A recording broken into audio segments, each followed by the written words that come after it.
এখানে সবাই এডুকেটেড, বিভিন্ন ডিসিপ্লিনের মানুষ। একজনকে শুধু জিজ্ঞেস করেছিলাম, তিনি বললেন যে বাংলায় তিনি মাস্টার্স করেছেন। আমি মনে করি এরকম সো মেনি হেয়ার।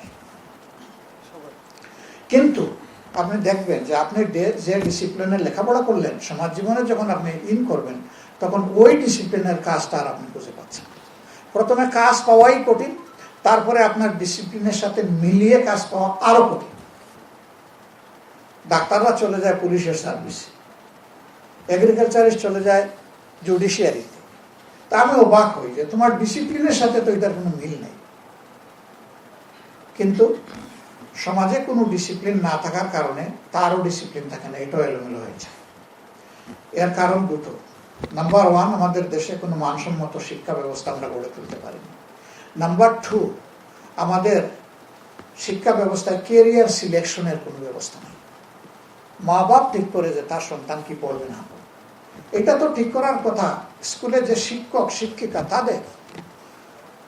তার ইন্টেলিজেন্সিয়া, তার ঝোঁক, এগুলা দেখে পরীক্ষা করে যে তুমি যাবা এইদিকে, তুমি এইদিকে, তুমি এইদিকে, তাকে ডিভাইড করে দিবে। ওই কেরিয়ার সিলেকশনের কোনো সিস্টেমই আমাদের গড়ে ওঠেনি। ফলে যে যেমন করে পারি আমরা তেমন করেই আমাদের লেখাপড়া করতেছি। আমরা অভিভাবকহীন। শিয়া বাটার ও ভিটামিন ই সমৃদ্ধ লিলি বিউটি সোপ, তারুণ্যময় উজ্জ্বল ত্বকের জন্য। রিমার্ক, মা বাবা যতটুকু বুঝেন ততটুকু করেন। আবার এখন ব্যাড ট্র্যাডিশন হয়েছে, স্কুল কলেজে ক্লাস চলে গেছে সম্মানিত শিক্ষকের বাসায়।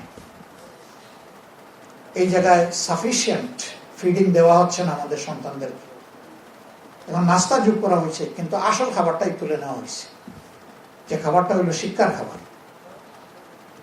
তো যে মা বাপের সামর্থ্য আছে তারা ওখানে পাঠায় পড়ায়, কিন্তু যার সামর্থ্য নাই তার চিলড্রেন ড্রপ আউট হয়ে যায়, ঝরে পড়ে।